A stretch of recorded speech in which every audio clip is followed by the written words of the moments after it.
Mesdames, Messieurs les membres du jury, Mesdames, Mesdemoiselles, Messieurs, mes chers camarades, Marine, notre chère professeur, permettez-moi de reprendre les faits, car ils sont importants pour bien comprendre la gravité du litige qui est porté devant notre juridiction.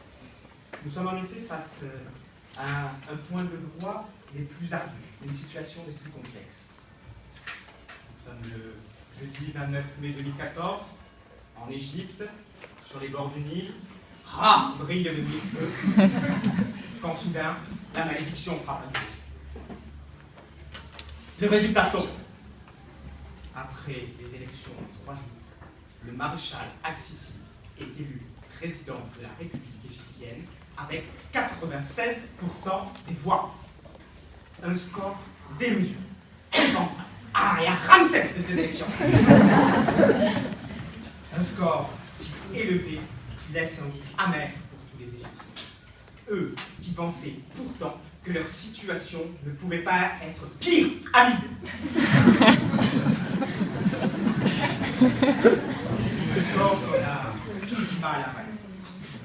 Un peu finalement comme ce chocolat à très forte teneur de cacao, qui est si chargé que lui non plus on ne peut pas le manger. Et voilà.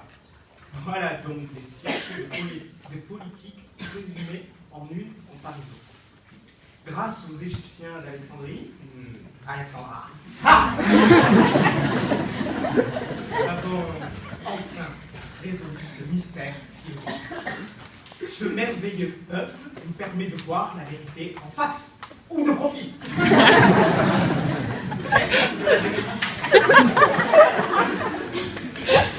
Eh bien, la démocratie, ça veut dire la bonne démocratie.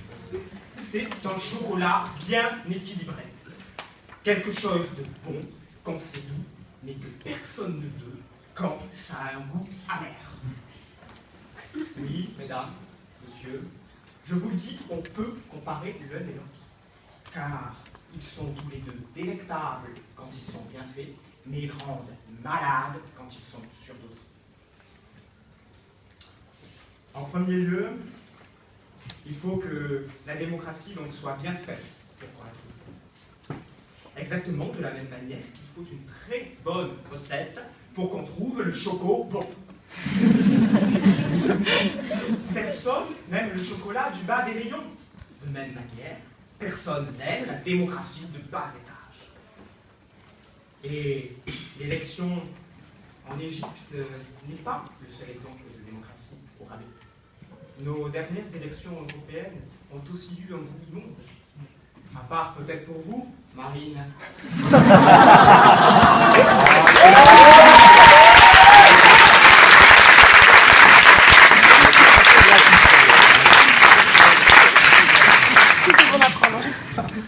Les électeurs, en ne se déplaçant pas à ces élections, ont voulu donner un signe. Ils ont cru que c'était le bon moment pour secouer la classe politique, pour créer un choc à pic. Conséquence, le résultat a été immanquable. Finalement, un peu comme ce chocolat dans lequel on cherche le goût. On se demande, mais où est le cacao? Où est cacao?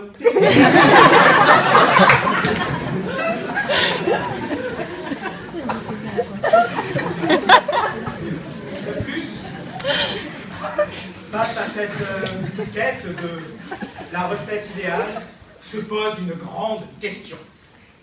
Une controverse qui, à ce jour, n'a toujours pas été résolue par les plus éminents experts. Quid du blanc? Doit-on ou non prendre en compte le vote blanc? Les puristes vous diront que c'est une hérésie. Le vote blanc ne sert à rien, à part à faire gonfler les scores. Une fois encore, c'est donc comme le chocolat, le blanc, ça fait grossir.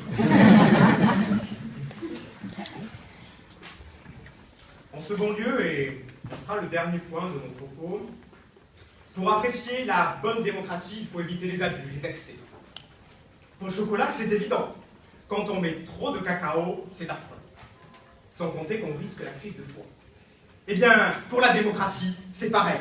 Bafouer ses beaux principes, c'est abuser d'elle, c'est risquer la crise de foi, la foi en la démocratie. Mais Hélas, c'est de plus en plus ce qui se passe. Les pourcentages sont de plus en plus élevés. Du 70%, du 85%, du 96%. On assiste à une véritable usurpation du pouvoir par les élites. Du coup, plus personne n'y croit. Plus personne ne veut en manger. Et quand on en arrive là, c'est chaud. Chaud, chaud, chaud.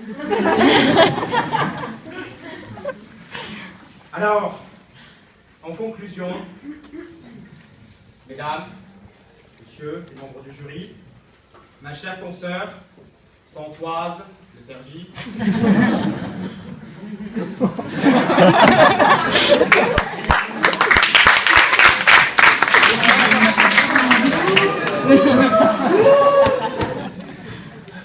mes chers camarades, je dirais que pour bien apprécier la démocratie, comme pour bien apprécier le chocolat, il faut se mettre au travail.